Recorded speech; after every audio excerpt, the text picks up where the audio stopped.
Dear friends, welcome to Biblical Parivartana. Welcome to daily devotions. దేవుని ప్రేమ ఇదిగో ఈ దినానికి అంటే ఏప్రిల్ 7కి చెందినటువంటి వాక్య భాగం లేవి కాండం 10. మీరు అనుకోవచ్చు ఇవి లెంట్ దినాలు కదా, మరి దాని సెలువు గురించి చెబితే బాగుంటుందని. మండే త్రూ థర్స్డే సిలువ మీద ఇంకా ధ్యానించుకుందాం. మరి రాత్రి లైవ్ వీడియో మేము తీసాం, దాన్ని మీరు దయచేసి చూడండి. కొత్త విషయాలు చెప్పానని అనుకుంటున్నాను. దాని విషయంలో కొంచెం ఏంటి కొత్త విషయం అని గ్రహించుకుని దానికి చెందినటువంటి ప్రశ్నలు ఏమంటే దయచేసి అడగండి. మండే త్రూ థర్స్డే కూడా సిలువ మీద, సిలువ అంటే సిలువ ధ్యానం ఇంకా పాతబడిపోయినాయా, ఇప్పటికేమన్నా అవసరమా, అవి ఎఫెక్టివ్గా ఉంటాయా సిలువ మీద ధ్యానాలు అనేటువంటి సబ్జెక్ట్ మీద మనం తెలుసుకుందాం. ప్రతి సువార్తల్లో సిలువ గురించి ఏం చెప్పారు, తర్వాత పౌలు పత్రికల్లో సిలువ గురించి ఏ విధంగా అప్లై చేయబడింది, వాటి గురించి కొన్ని విషయాలు చెప్పుకుందాం. అది చాలా ముఖ్యమైనటువంటిది. ఈ దినాల్లో మరి చాలామంది ఫాస్టింగ్ ప్రేయర్లో ఉండి దేవునిలో ఎదగాలనేటువంటి ఉద్దేశంతో ప్రార్థిస్తుంటున్నారు. అది చాలా మంచిది. దేవునికి అనుగుణ్యంగా జీవించాలంటే మన శక్తి చాలదు, మన శక్తితో ఏం చేయలేం. కాబట్టి దేవుని సంతోషపరిచేటువంటి రీతిగా దేవుని చిత్తానుసారంగా జీవించాలి అనేటువంటి ఆశ కలిగి ఉండటం చాలా మేలుకరమైందన్నమాట.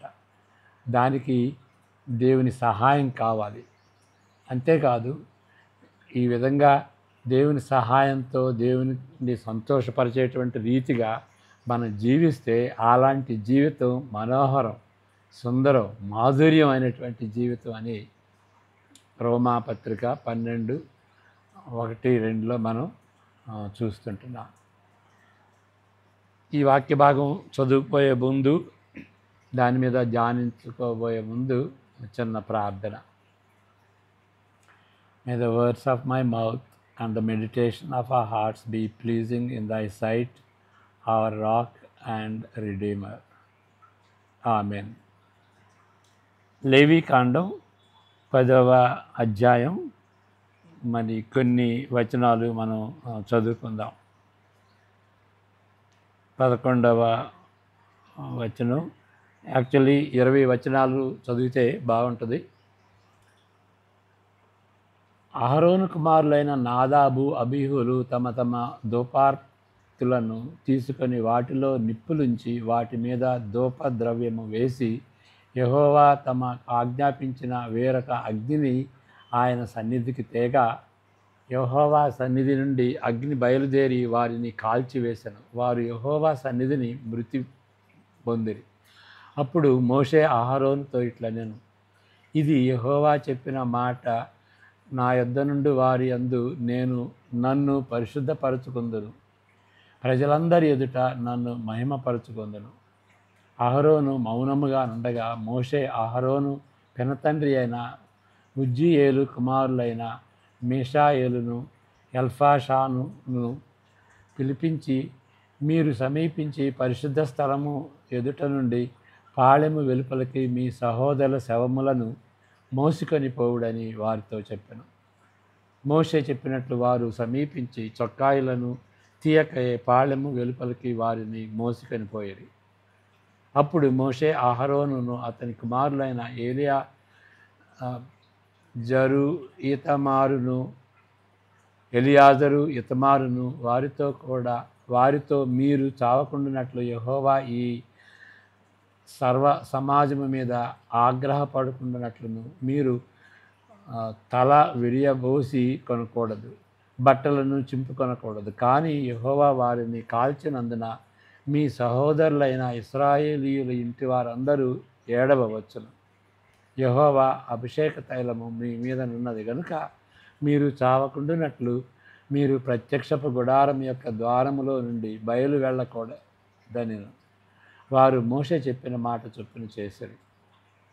మరియు యెహోవా అహరోనుతో ఇట్లనెను, మీరు ప్రత్యక్షపు గుడారములోనికి వచ్చినప్పుడు మీరు చావకుండునట్లు నీవును నీ కుమారులను ద్రాక్షారసమునే గాని మద్యమునే గాని త్రాగకూడదు. మీరు ప్రతిష్ఠింపబడిన దాని నుండి లౌకికమైన దానిని, అపవిత్రమైన దాని నుండి అపవిత్రమైన దానిని వేరు చేయుటకును యెహోవా మోషే చేత ఇశ్రాయేలీయులకు ఆజ్ఞాపించిన సమస్త విధులను మీరు వారికి బోధించుటకును ఇది మీ తరములకు నిత్యమైన కట్టడ.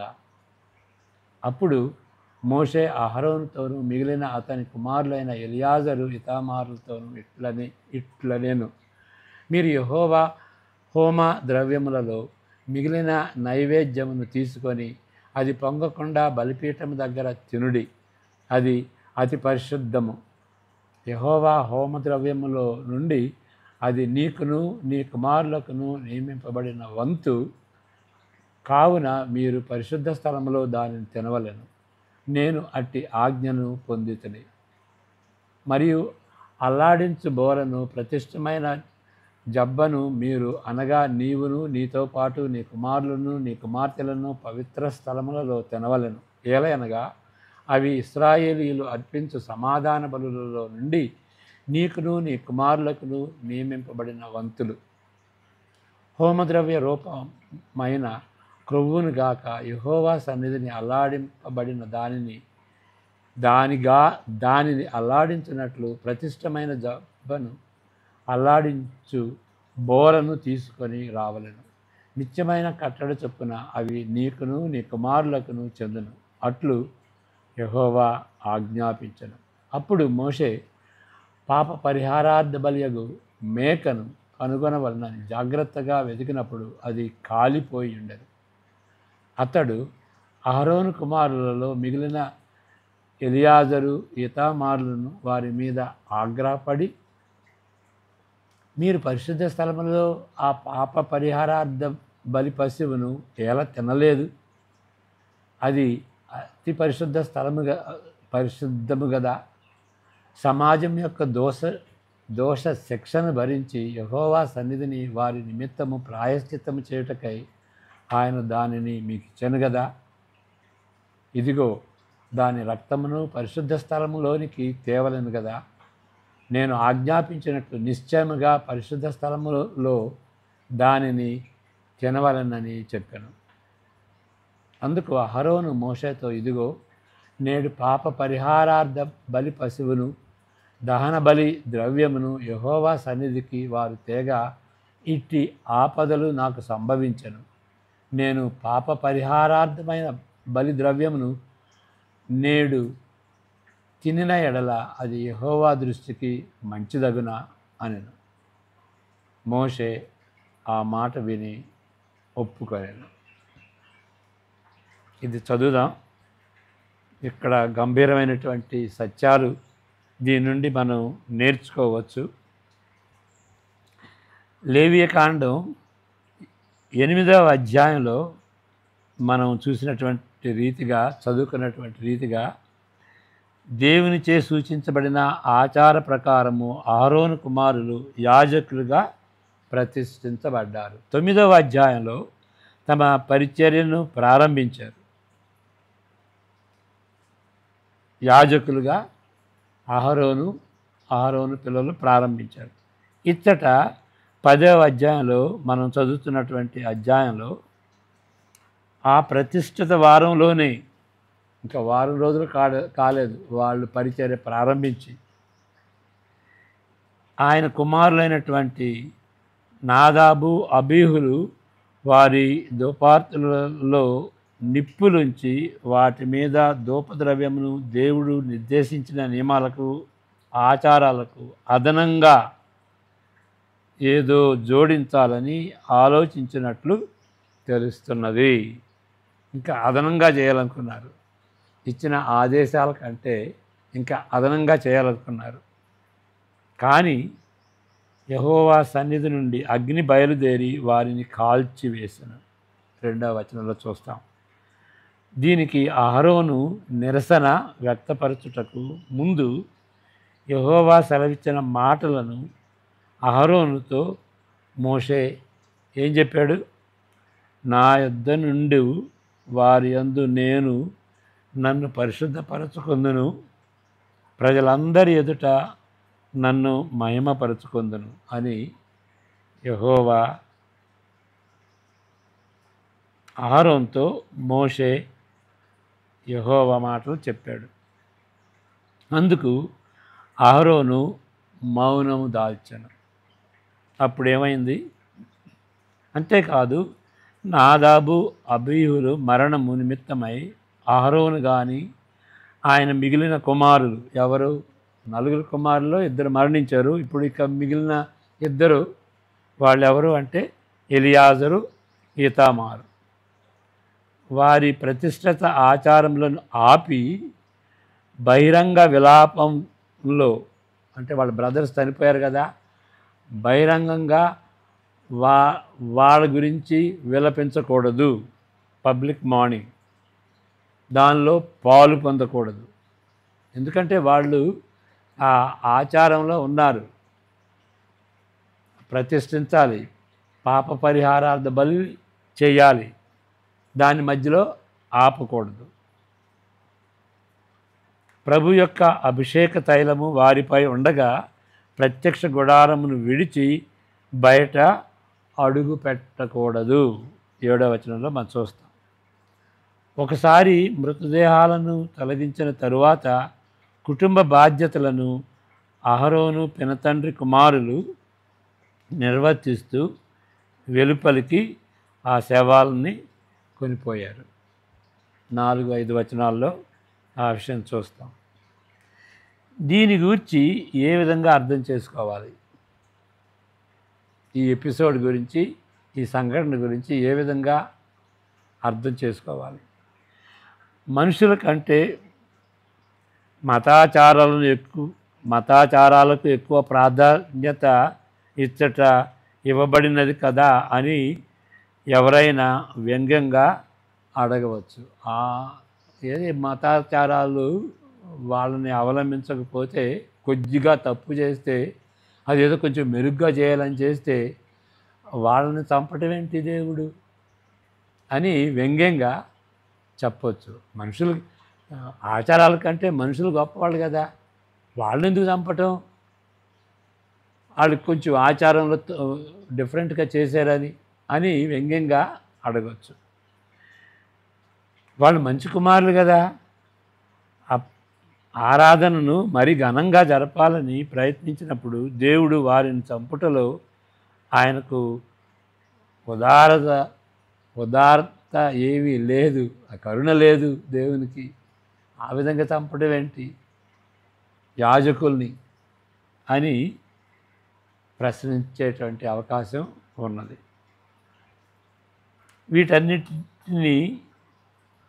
వీటన్నిటికీ జవాబున్నదని నేను తలంచుట లేదు, కానీ కొన్ని విషయాలను పరిగణించండి. 4 విషయాలు. మొదటిది, మందిరమునకు సంబంధించిన సేవ విషయంలో సీనాయి పర్వతంపై ఇవ్వబడిన సూచనల ప్రకారం ఖచ్చితంగా చేయాలని దేవుడు పదే పదే ఆదేశించాడు. ఖచ్చితంగా.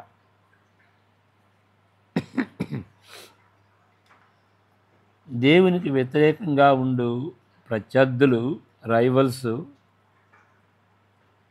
వాళ్ళని తాళడని, ఓపికగా టాలరేట్ చేస్తాడని, చెయ్యడని ఇంతకు ముందే స్పష్టం చేశాడు. ఆయన చెప్పిన దానికి విధేయత చూపించాలని ఆయన ఆశిస్తాడు. ఇతడ కీలకమైన విషయం ఏంటంటే, దేవుడు అసలుగా దేవుడేనా?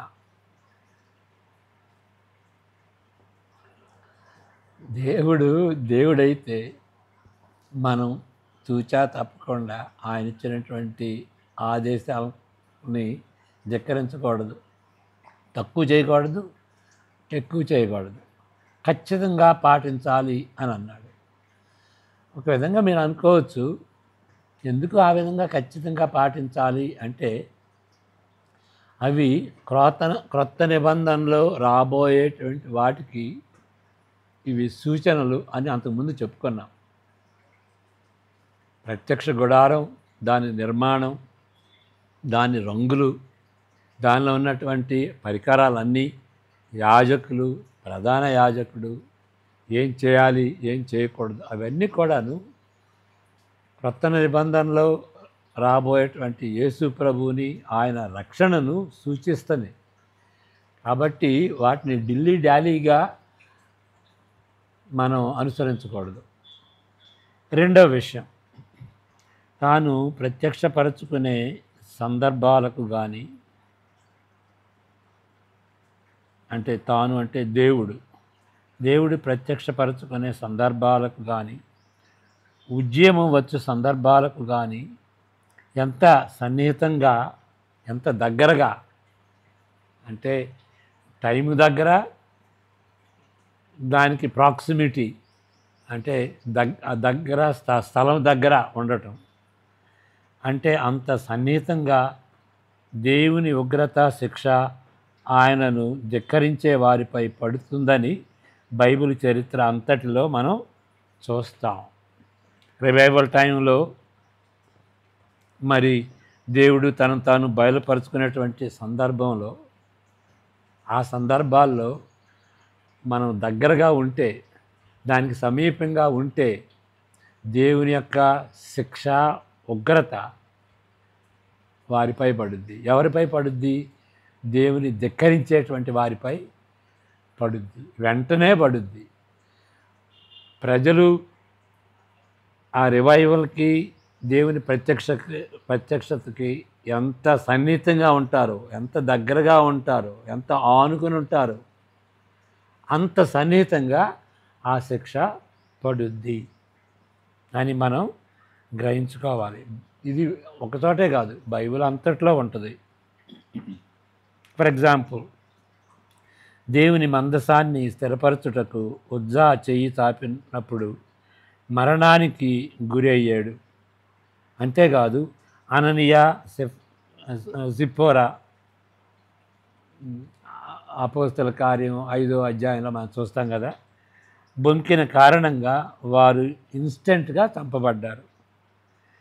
ప్రశాంతంగానున్న సమయాల్లో, అంటే రివైవల్ టైము, దేవుడు తనను ప్రత్యక్షపరచుకున్నటువంటి ఆ టైం కాకుండా ప్రశాంతంగా ఉన్న సమయాల్లో, మరి దానికంటే మరింత తిరుగుబాటు చేస్తున్నటువంటి సమయాల్లో దేవుడు వారిని అదుపులో పెట్టకుండా, శిక్షించి అదుపులో పెట్టకుండా, ప్రజలు అసాధారణంగా అదుపులేని దుష్టతలో సుదీర్ఘంగా కొనసాగటానికి దేవుడు అనుమతి ఇచ్చినట్లు చూడగలం. అలాంటి పరిస్థితుల్లో దేవుడు ఓపికతో కనిపెడతాడు, వాళ్ళని పోనిస్తాడు. ఓకే, వాడిని వెంటనే అదుపులో పెట్టడు. కానీ ఆ దినాల్లో అయినప్పటికీ, ముందు కాలాల్లో, పాత నిబంధన కాలాల్లో ఎక్కువ ఆశీర్వాదాలను దేవుడు అనుగ్రహించినట్లు చూడగలం. దేవుడు సన్నిహితంగా ఉండి, వాళ్ళ మధ్యలో ఉండి, మరి దేవుడు వాళ్ళని ఆశీర్వదించాడు. అక్కడ దేవుని ఆశీర్వాదం అంటే ఏంటంటే, ఇక్కడ 2 విషయాలు చెప్పబడ్డాయి. దేవుడు వారికి చాలా సన్నిహితంగా ఉండటం, అది ఆశీర్వాదం. దేవుడు వాళ్ళకి దగ్గర, వాళ్ళ మధ్యలో ఉన్నాడు. శిక్షణతో కలిగిన దీక్షను ప్రజలలో ఎక్కువగా చూడగలం, అది కూడా ఆశీర్వాదమే. డిసిప్లిన్డ్ వేగా, ఒక దీక్షతో దేవుని సంతోషపెట్టాలనేటువంటి జీవితం మనం చూస్తున్నాం, అది కూడా ఆశీర్వాదమే. దేవునికి అనుగుణ్యంగా జీవించేటువంటి ఆ జీవితం ఆశీర్వాదం. కాబట్టి ఆ విధంగా దేవుడు వాళ్ళని ఆ కాలంలో ఆశీర్వదించాడు. ఎప్పుడు శిక్షించడమేనే కాదు, దేవుని యొక్క ఆశీర్వాదం కూడా అంత సన్నిహితంగా ఉన్నది. మూడో విషయం, ప్రస్తుత సందర్భంలో, అంటే నాదాబు, అబీహు ఉద్దేశపూర్వకంగా ధిక్కరించే తలంపులు తప్పనిసరిగా ఉన్నట్లు భావించగలం. ఎందువలన వాళ్ళు అంటే ఉద్దేశపూర్వకంగా చేయాలని చేశారు వాళ్ళు అని ఎట్లా మనకు తెలుసు అని అంటే, తరువాత అహరోను ఆచరణ విషయంలో మరొక విధమైన సర్దుబాటు జరిగింది. ఏంటి ఆ సర్దుబాటు అని అంటే, ఆయన మన 16 నుండి 20 చదివితే అక్కడ అహరోను చేయాల్సింది చేయలేదు. కానీ ఆ పరిస్థితిలో మరి అది విధంగా చేస్తే దేవునికి నొప్పి కదండి, దేవునికి అసంతోషంగా ఉంటుంది కదండి.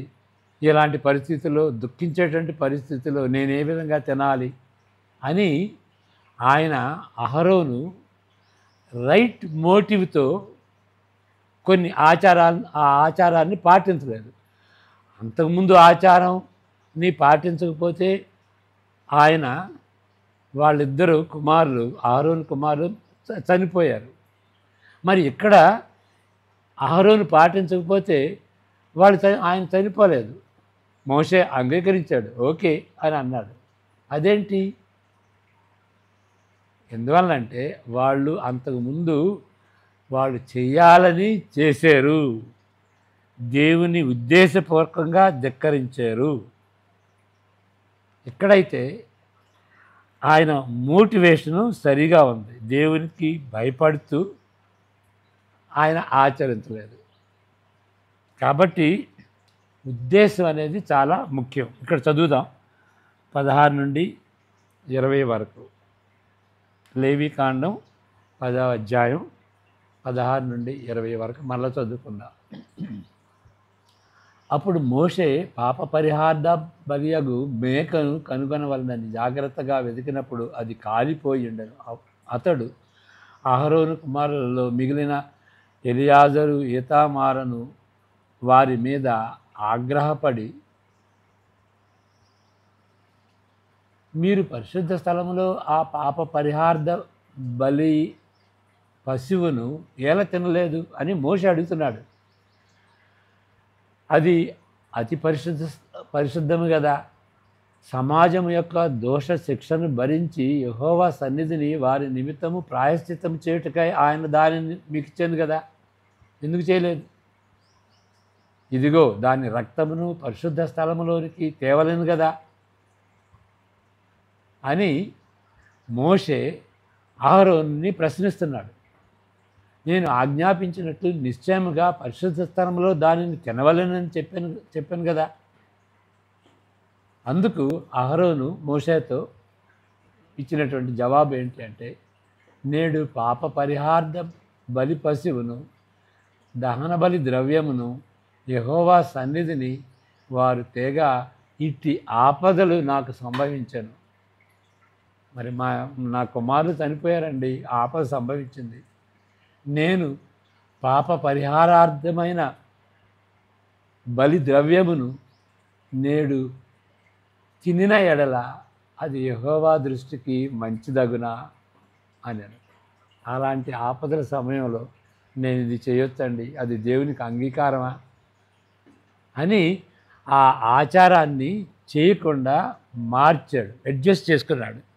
కానీ మంచి హృదయంతో, అది దేవునికి అంగీకారమా అనేటువంటి మంచి హృదయం అన్నమాట. అంటే దేవుడు మోటివ్స్ని చూస్తాడు, ఏ మోటివ్తో చేసాం అనేటువంటిది. అంతరాంగం ఎరిగినటువంటి దేవుడు, హృదయంలో ఏముందో తెలిసినటువంటి దేవుడు, ఏ మోటివ్స్తో చేసాం, దేవుని ఎడల భయభక్తులు కలిగి చేస్తే బయట ఉన్నటువంటి ఆచారాన్ని, అంటే ఆచారాన్ని చేయొద్దని కాదు, కానీ ఏ మోటివ్తో చేస్తున్నాం, ఏ మోటివ్తో ఆచారబద్ధంగా వెళ్తున్నాం, ఏ మోటివ్తో ఆయన్ని ధిక్కరిస్తున్నాం, ఆయన చెప్పినటువంటి మాటకు అనుగుణ్యంగా కాకుండా ధిక్కరిస్తున్నాం. Motives are very very important. ఆ పాఠం నేర్చుకోవాలి. అహరోను ఉద్దేశమును ఉన్నతమైనది కాబట్టి ఆయన ఆచరణ నియమాల్లో ఆశ్చర్యకరమైనటువంటి సర్దుబాటు అడ్జస్ట్మెంట్ చేశాడు. ఈ వచనాల్లో ఆయన ఉద్దేశాలు ఉన్నతమైనటువంటి కాబట్టి ఆయన మోటివ్స్, ఉద్దేశం అంటే అక్కడ మోటివ్స్, ఆలోచనలు, ఉద్దేశాలు, ఆలోచనలు, సరైనటువంటి ఆలోచన, ఉన్నతమైనటువంటి ఆలోచన. నేను ఆ విధంగా తిని దేవునికి అనంగీకారం కదండి తింటే అనేటువంటి ఆలోచన. 4వ విషయం, ఈ విధముగా గట్టిగా నేర్చుకున్న ఈ పాఠాన్ని గట్టిగా నేర్చుకున్నారు. ఎందుకంటే దేవునికి విధేయత చూయించుతూ దేవుడు చెప్పినట్టు చేయకుండా ఉంటే మరణానికి గురవుతారు అనేటువంటి గట్టి పాఠం. ఆ పాఠాన్ని నేర్చుకున్న తర్వాత యాజకులు వారి పరిచర్యలోని ప్రాముఖ్యమైన విషయాన్ని నిర్వర్తించుటకు సిద్ధపడగలిగారు. ఇంకా వేరే విషయాలు ముందుకు పోవటానికి వాళ్ళు సిద్ధపడ్డారు. భయభక్తులతో తూచా తప్పకుండా దేవుడు చెప్పినట్టుగా చేయటానికి వాళ్ళు సిద్ధపడినట్టుగా మనం చూస్తుంటున్నాం. 10-11 వచనాల్లో ఏం చదువుతున్నాం? మీరు ప్రతిష్ఠింపబడిన దాని నుండి లౌకికమైన దానిని, అపవిత్రమైన దాని నుండి పవిత్రమైన దానిని వేరు చేయుటకు, అంటే మతపరమైన దానిని, స్పిరిచువల్ అండ్ సెక్యులర్, అక్కడ దేవుడు ఆదేశించినటువంటివి మతపరమైనవి, లౌకికమైనవి, పరిశుద్ధమైనవి, అపరిశుద్ధమైనటువంటి వాటిని వేరు చేయాలి. యెహోవా మోషే చేత ఇశ్రాయేలీయులకు ఆజ్ఞాపించిన సమస్త విధులను మీరు వారికి బోధించుటకు ఇది మీ తరములకు నిత్యమైన కట్టడ. వాళ్ళు యాజకులుగా ఉండి బోధించాలి. తరతరాలకు వాళ్ళు ఆ యాజకులుగా ఉండి, అహరోను సంతానం వాళ్ళు యాజకులుగా ఉండి రైట్ ఏంటి, రాంగ్ ఏంటి, పరిశుద్ధమైనటువంటిది ఏంటి, అపరిశుద్ధమైనటువంటిది ఏంటి, మరి స్పిరిచువల్ ఏంటి, సెక్యులర్ ఏంటి. క్రొత్త నిబంధన వచ్చేటప్పటికి స్పిరిచువల్ సెక్యులర్ అనేది లేదు. ప్రతిదీ కూడాను దేవుని కిందకి రావాలి. అంటే పాత నిబంధనలో దేవుడు చెప్పినటువంటిది రైట్ రాంగ్ అని నేర్చుకోవాలి. దేవుడి దృష్టిలో రైట్ అనేది ఉంది, రాంగ్ అనేది ఉంది. ఈ ఆచారబద్ధమైనటువంటి రైటు రాంగ్, కోషర్ ఫుడ్, ఇది తినాలి ఇది తినకూడదు అనేది దేన్ని సూచిస్తుంది? అంతకుముందు చెప్పుకున్నాం. దానిపైన ఉన్నటువంటి విశాలమైనటువంటి ఆ సందర్భం ఏంటి? నీతి నిజాయితీలు, మోరల్ లైఫ్, ఏది మంచిది ఏది చెడ్డది అనే దాని క్రింద ఈ ఆచారాలు అన్నమాట. కాబట్టి నీతి నిజాయితీలు క్రొత్త నిబంధన ప్రకారం మతపరమైనటువంటి విషయాల్లోనే కాదు, అన్ని విషయాల్లోనూ, సండే కాదు, మండే త్రూ సాటర్డే ఆల్సో, చర్చిలోనే కాదు, వర్క్ ప్లేస్లో కూడాను దేవునికి విధేయత చూయించుతూ మనం అన్ని రంగాల్లో ఆయన్ని సంతోషపెట్టేటువంటి రీతిగా ఉండాలన్నమాట. ఎవ్రీవేర్. అది ఎట్లా వస్తుంది? సామాన్యంగా రాదు. అలాంటి జీవితం నిష్ఠగా జీవించడం, దేవునికి సంతోషకరంగా జీవించడం ఎందుకు రావాలి? అసలు ఆ మోటివేషన్ ఎట్లా వస్తుంది? చేయాలని ఆశ ఎట్లా వస్తుంది? ఆయన సంతోషపెట్టాలని ఆశ ఎట్లా వస్తుంది? అది దేవుని యొక్క సిలువను, యేసుప్రభు యొక్క సిలువను బట్టి. ఆ లెంట్ దినాల్లో మనం ఏంటి గమనించాల్సింది? ఆయన అంత చేశాడయ్యా, నువ్వు ఆయన్ని సంతోషపెట్టలేవా? The least you can do. దేవుడు మనల్ని ప్రేమించి నరకాన్ని నుండి తప్పించడానికి ఆయన కుమారుడిని పంపించి, ఆయన కుమారుడు కూడా సొంతగా సంతోషంగా ఆయన సిలువలో మరణించాడు. అంతగా చేశాడు, మనం ఇంత చేయలేమా? అది కాబట్టి సిలువ ధ్యానం చాలా ముఖ్యం.